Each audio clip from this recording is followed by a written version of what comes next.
So you just mentioned Splice. So Connor mentioned that you have the most downloaded sample pack on Splice. Yeah, I do actually. Yeah, last week it was number one. I think this week it's number two.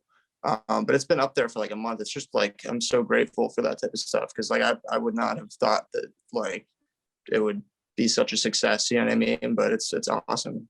When did you start uploading to Splice? Probably about 3 years ago, I'd say. And where did the inspiration come for the beat that's currently the most popular? It's just like kind of the R&B stuff that's like Summer Walker, SZA is like the kind of vibe, I guess. My girlfriend really loved that stuff, so I hear it all the time, and I love the R&B stuff that like kind of it's like really musical and stuff. So you're kind of taking what's popular right now and you put it up there, and it's done really well.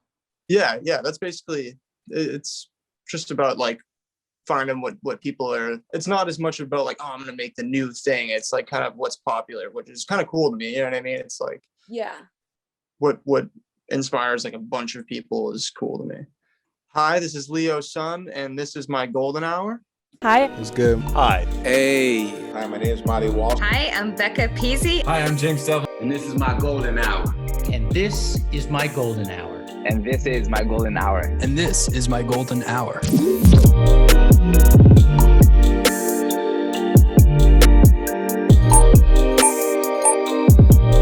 Whoa. Welcome to the Golden Hours podcast. Before we get started, can you just kind of say who you are and what you do? My name's Leo's son. I'm an audio engineer, sound designer, and music producer. I'm helping Conor out, kind of heading the whole sound operation, I guess, for the movie, the sound effects and music and everything. So it's super fun to work on. So how'd you meet Conor? He did the podcast for a while at the studio that I was working at, Phoenix Down Recording, and he was always super bright and happy every time I saw him. He's definitely a personality. So we kind of hit it off just at the studio, and One of our favorite questions to ask, the question Conor always wants us to ask is, what was your first impression of Conor? He is kind of like a what you see, what you get type of person. Like he's not quiet at all, and he'll just like speak his mind and just talk and kind of break the ice with everybody. So I know you do a lot of music stuff. Is this the first time you were working on a movie? The first like actual movie, like kind of short film type of thing. Yeah. I work with the rapper Joyner Lucas, and I've helped him do like his music video audio, which is just like 5 minutes. So it's cool to be able to work on something that's kind of closer to feature length. You know, it's like a huge file on the computer to be able to mess with all this stuff. It's really fun. So you, feature length, first time. Have you seen a lot of the movie yet? Do you have any impressions of it? From what I've seen, he's killing it. It's like incredible. It's impressive to see what he's done. And from what I've seen, like the cuts I've seen, the VFX aren't done, but even without that, it's just like really impressive. All the cinematography and the writing is really creative. So he killed it. How'd you get into audio engineering? I made beats as a kid, just like as like a kind of hobby thing. And I was just working a dead end job at like a supermarket, and I just hated it and started interning at a music studio and kind of just fell in love with the whole like recording process and everything. That's awesome. That's really cool. So you mentioned that you have worked with Joyner Lucas. Do you want to like go into that a little bit more? I just kind of got connected with him through somebody that I had met at that studio, and we just kind of like hit it off as far as like working and recording and everything.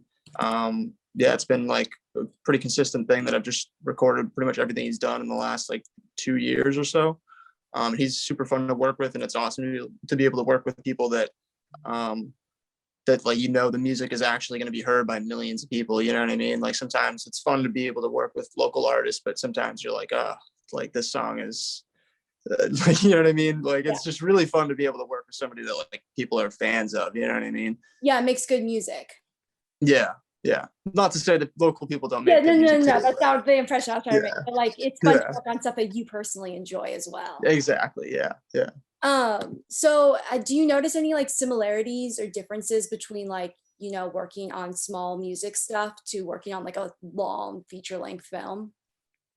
Yeah, I mean, it's a lot of like more decisions being made like by the people that are working on it rather than somebody else's influence being in it, which is kind of makes it more pure. Like Connor's not having some movie studio that's like telling him what to do because they're putting in money. Like he gets to call the shots himself. So it's like kind of similar to an artist who comes in the studio and they're just trying to like make their vision, you know what I mean? And there's no label and stuff like that. So it's kind of, there are similarities definitely. And what's been like the biggest like difference? Like what's been the biggest learning curve? The biggest learning curve is just like, honestly, I guess like the mixing and how loud things should be, I think, like because I'm used to music all having to be a certain volume.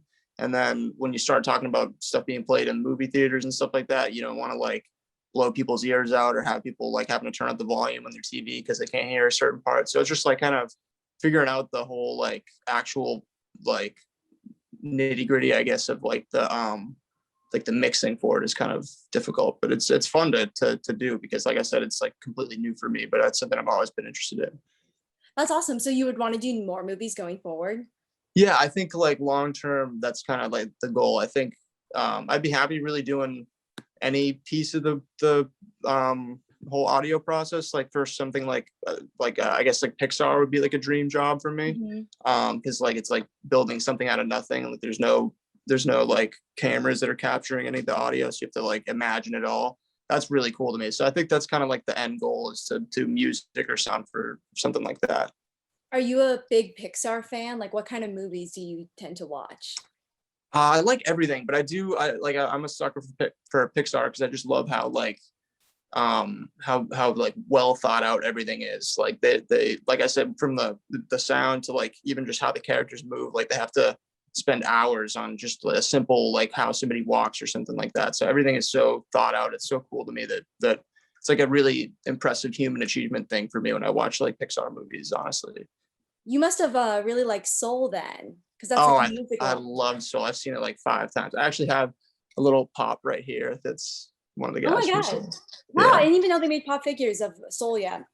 That's so Yeah, cool. I actually saw it in the store before the movie came out, and I was like, "Oh man, I gotta get one." That's really sick. The just the animation and that's really cool too. Like Yeah, the it's design so and cool, everything. Yeah. and they do it by hand. Like I've watched like tutorials online just to see how they do it because it's interesting, and it's just like they do it all like motion by motion, like clicking around and saying this arm should move this much, this arm should move that much. You know what I mean? Like Yeah. it's pretty impressive.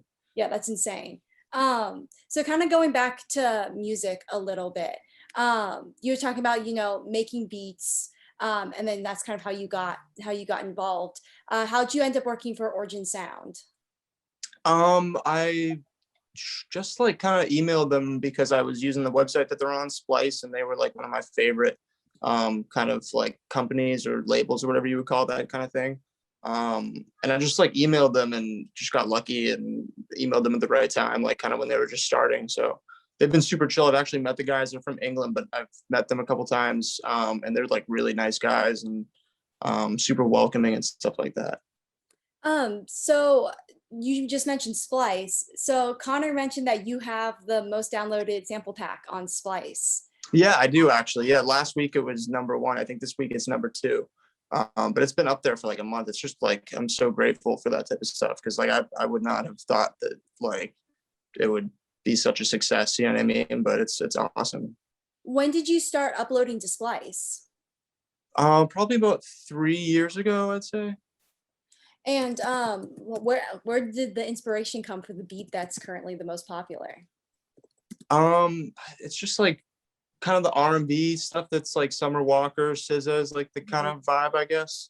My girlfriend really loves that stuff, so I hear it all the time, and I love the R&B stuff that like kind of it's like really musical and stuff. So you're kind of taking what's popular right now and you put it up there, and it's done really well. Yeah, that's basically it's just about like finding what people are. It's not as much about like, oh, I'm gonna make the new thing. It's like kind of what's popular, which is kind of cool to me. You know what I mean? It's like Yeah. what inspires like a bunch of people is cool to me. Connor also mentioned you had kind of an interesting job before the sample pack kind of went big. You were driving for Uber. Yeah. What was that like? Because I personally also have some Uber horror stories, but I was never a driver. Yeah, I actually don't have too many horror stories. I think like off the top of my head, one time I had picked up a guy and people were being like racist to him when he was coming out of a bar and yelling and chasing the car down. But other than that, I'd never had anybody in the car that was like rude, or I mean, people are rude, but like it was never any real horror stories. So I guess I was lucky in that. But yeah, I mean, I drove on like New Year's Eve and nobody ever threw up in my car. Thank God. But yes, I got lucky, I think, with it. It was pretty fun, honestly. It was a good way to like drive around and see the city and meet people. And yeah, it was really interesting. Does anyone stick out in your minds as being like an exceptionally good guest where you're like, wow, we really vibed?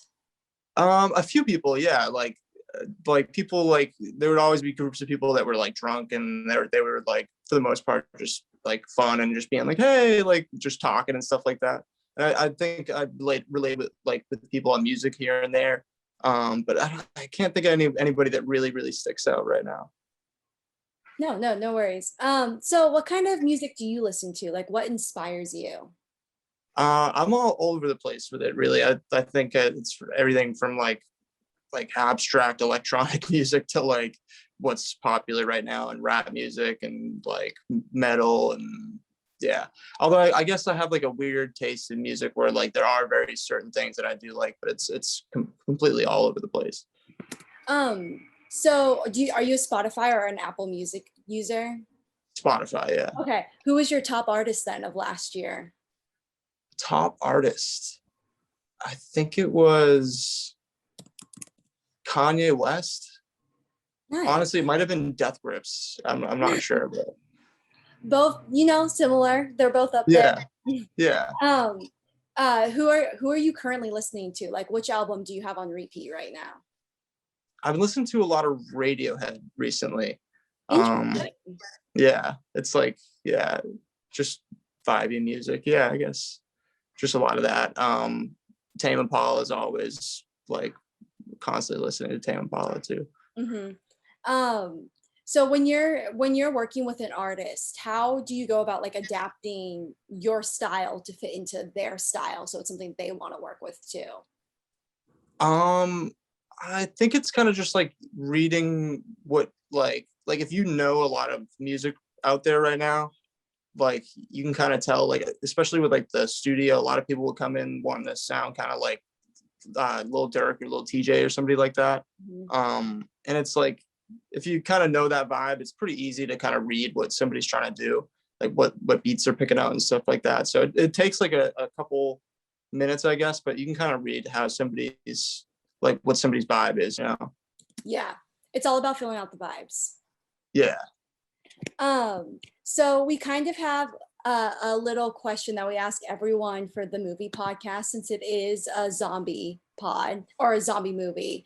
And our question is, and I want you to think very hard about this, how would you survive a zombie apocalypse if one were to happen tomorrow, exactly where you are? Honestly, I would have a tough time because all I have around me is a bunch of music stuff. I'm not like prepared at all. So I would definitely, and I'm in like an apartment complex and everything, and it would just be no basement or anything to hide in. So I would be fending for myself out in Cambridge and running around with like whatever blunt object I could find, I think. Would you have another game plan? Would it be like get out of this building, go to like a Walmart or something? Yeah, I think I would definitely try to go to like a Walmart or like something like that, or like a grocery store. But I think that's like where a lot of people would go at the same time. So it'd definitely be a messy situation for sure. But yeah, we've gotten answers all over the place. Some people are like, okay, here's the game plan, going to the movie theater, doing X, Y, Z. And then other people are like, just roll over and die. It's my time. Yeah. So the movie theater, I feel like would not be like, since that's where Conor went in his hypothetical situation. Yeah, I feel like there's not enough like food and stuff there. Maybe it's like a place that not a lot of people would go to though, but like I feel like I would not think to go, oh, I'm gonna go to the movie theater and hide out there. Yeah, the guys who said they were gonna go to the movie theater were the guys that worked at the movie theater that Conor filmed at. Oh, really? Them, and they were like, oh yeah, we've thought about this for so long. We're gonna come here. We'll have blue slushies. It will be great. I was Yeah, like, just live cool. on popcorn for a couple of years. Yeah, exactly. Okay, well, I know this was brief, but thank you so much. We try to keep these, a little tight. Yeah. We have one final ending bit. And basically all you have to say is, hi, my name is blank, and this is my golden hour. And then, hi, my name is blank, and that was my golden hour. Okay, I think I can do that. Okay, whenever Hi. you're ready. Hi, this is Leo's son, and this is my golden hour. And you ready for the other one? Yes, go for it. Hi, this is Leo's son, and that was my golden hour. Perfect, amazing. And where can people find you if they wanna reach you and see your stuff? People can find me on Instagram at LeoSonJR, LeoSonJR. Awesome, amazing. Well, thank you so much for your time. Thank you. Awesome. I'll stop recording. Hi. It's good. Hi. Hey. Hi, my name is Marty Walsh. Hi, I'm Becca Peasy. Hi, I'm James Devlin. And this is my golden hour. And this is my golden hour. And this is my golden hour. And this is my golden hour.